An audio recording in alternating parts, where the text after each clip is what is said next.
अस्सलाम वालेकुम दोस्तों, मेरा नाम है Qayas Khirot and welcome back to my YouTube channel. दोस्तों, मुझे एक बात हमेशा से याद है कि जब मैं छोटा था, तो मैं पढ़ने में तो बहुत अच्छा था, लेकिन मुझे गेमिंग का भी बहुत ज़्यादा शौक था।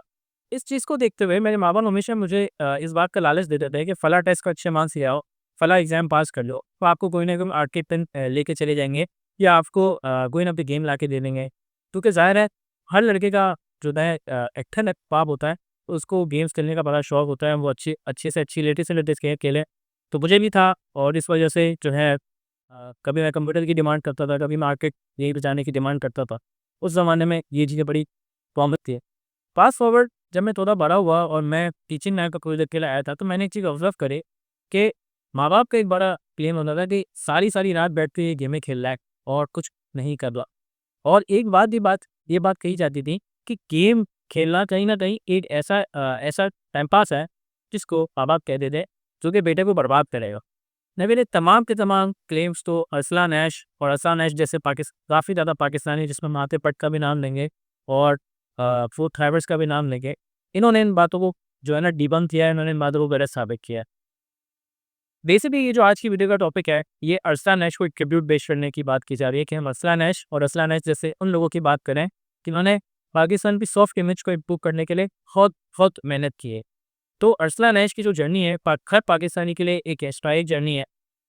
और किस तरीके से जो है अ, उन्होंने पाकिस्तान को डिफरेंट इंटरनेशनल प्लेटफॉर्म्स पर रिप्रेजेंट किया है। ना सिर्फ रिप्रेजेंट किया है, बल्कि इतनी जो वो अवार्ड्स जीते हैं, उन्होंने ना सिर्फ पाकिस्तान को एक रिकॉग्निशन दिलाई है in the field of e sports, बल्कि उन्होंने यहाँ तक इस बात को साबित किया है कि ई स्पोर्ट्स है, ई गेमिंग आज के वक्त में पाकिस्तान में एक पूर्विंग इंडस्ट्री में मानी जा सकती है।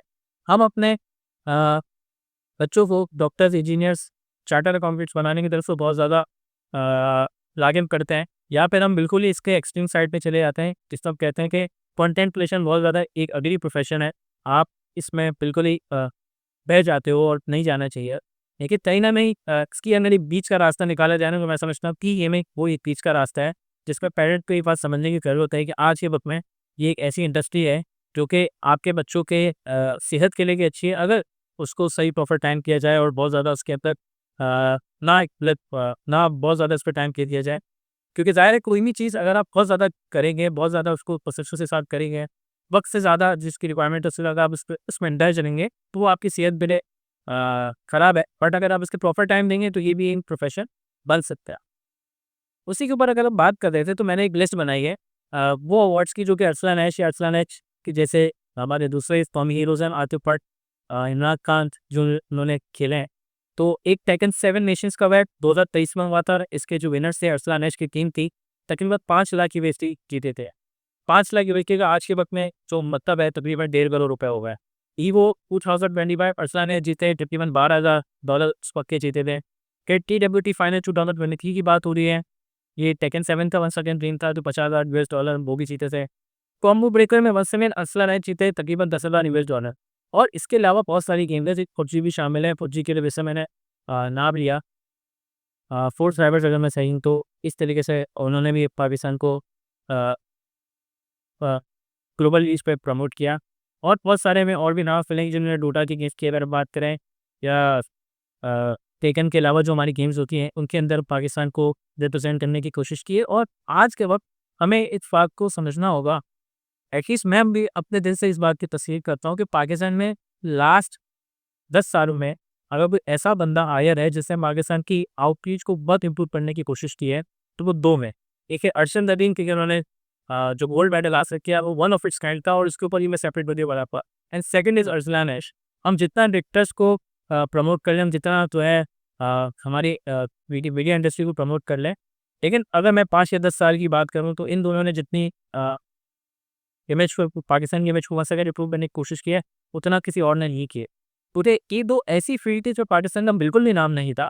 चाहे हम जेवलिन की बात करें या चाहे हम ई स्पोर्ट्स की बात करें, और उन्होंने वहाँ से जिस पीक पे वो पहुँचे हैं, ये थी एक वंस अगेन एक टीमी सा फील होता है, और कहीं न कहीं इसको हमें और भी प्रमोट करने की ज़रूरत है। लेकिन अगर हम ई स्पोर्ट्स की बात करें, तो मैं यहाँ पे बच्चों से भी मैं मुखातिब हुआ और इस बात से भी समझाने की कोशिश कर रहा हूँ कि पाकिस्तान में इसके बहुत ज़्यादा चैलेंज है। तो अगर आप इसे एक हॉबी बना रहे हैं या इसे एक करियर बनाने की कोशिश करते हैं, तो इसका हरगिज़ ये मतलब नहीं होता कि आप अपने एजुकेशन को छोड़ दें, अपने एजुकेशन को हासिल करना बिल्कुल रोकता है। ऐसा हरगिज़ नहीं होना चाहिए। आप एजुकेशन हासिल करें, साथ-साथ ई गेमिंग्स की तरफ आएँ और कहीं न कहीं गेमिंग पाकिस्तान में अभी भी जो है ना बहुत ज़्यादा मुतासिर है। इसकी वजह हमारे इंटरनेट कनेक्शंस है। इंटरनेट कनेक्शन हमारे यहाँ ऐसा है सॉरी कि कभी कि चला जाता है। आप सबको पता है किसी फलाँ पार्टी का जलसा होगा, आपके मुल्क का इंटरनेट बंद हो जाएगा। किसी पर्टिकुलर डे के ऊपर आपके सिग्नल्स नहीं आ रहे होंगे एंड ये चीज़ ना यहाँ पे चलती ही रहे। फिर तो गवर्नमेंट को इस तरफ भी सोचना चाहिए कि भाई इंटरनेट अभी इतनी इम्पोर्टेंट ज़रूरत है कि इसको बार-बार जो है ना नहीं रोकना चाहिए। इसके अलावा पाकिस्तान के जो सबसे बड़ा मसला है, जो अरसलान अलायंस जैसा बंदा जो इतना सब कुछ जीत चुका है, इतने ज़्यादा कंट्रीज़ में जाके जीत चुका है, वो है वीज़ा। तो गवर्नमेंट को कुछ ना कुछ इसके ऊपर भी वर्क करना है कि अगर पाकिस्तान को रिप्रेज़ेंट करने को वीज़ा के मसले मसाइल नहीं पेश आनी चाहिए। कुछ गारंटीज़ लेना हो तो कुछ गारंटीज़ लें, कुछ कुछ भी डायरेक्ट लिंक्स करने की ज़रूरत है with different countries, with different platforms तो ये करने की ज़रूर वो करें और इनके जो वीज़ा लें two two different championship two different gaming zones को वो यकीनी बनाएँ। इसके अलावा इस वक़्त ये बहुत ज़रूरी है कि पाकिस्तानी इन्वेस्टर्स इसके अंदर अपना रोल अदा करें और उनको स्पॉन्सर करें, को डिफरेंट कंट्रीज़ भेजें, उनको डिफरेंट प्लेटफ़ॉर्म्स पे भेजें। अगर वो ज़ाहिर है अगर वो कंटेंट क्रिएशन की तरफ भी आ जाएँ, हम किस तरीके से अपना काम करते हैं, तो देखें उनकी लाइफ़ तो शॉर्ट है। बट अगर वो मज़ीद पाकिस्तानियों को इंस्पायर करेंगे, तो पाकिस्तान ई-गेमिंग में बहुत कम चंक के साथ बैठा हुआ है, उसका चंक भी बढ़ता चला जाएगा। हमारे भी फॉरेन रिज़र्व्स के लिए भी बहुत अच्छी बात है। हमारे national image and soft image के लिए भी बहुत अच्छी बात है और कहीं न कहीं पाकिस्तान में एक नया करियर भी उभर के सामने आएगा जिसके लिए पाकिस्तानी और पाकिस्तानी बच्चे मेहनत करेंगे। मैं समझता हूँ कि मैं समझता हूँ बहुत इंपॉर्टेंट वीडियो थी मेरे लिए कि I needed to thank Arsalan Ash. Thank you for what we have done for this country और अरसलान ऐश के साथ-साथ दूसरे पाकिस्तानी जिन्होंने ई गेमिंग में या ई-स्पोर्ट्स में अपना नाम किया, पाकिस्तान का नाम किया, आप सबको भी बहुत-बहुत थैंक तो इस वीडियो को अगर आपने पसंद किया है तो इस वीडियो को लाइक करें। इस टाइप की वीडियो अगर आपको पसंद आती है तो इस चैनल को ज़रूर सब्सक्राइब करें। इसके साथ अगर आप चाहते हैं किसी और टॉपिक के ऊपर वीडियो बनाएँ तो आप हमारे चैनल को ज़रूर सब्सक्राइब भी करें, कमेंट सेक्शन में हमसे राब्ता करें। हम उस टॉपिक के ऊपर भी ज़रूर वीडियो बनाएँगे। Thank you.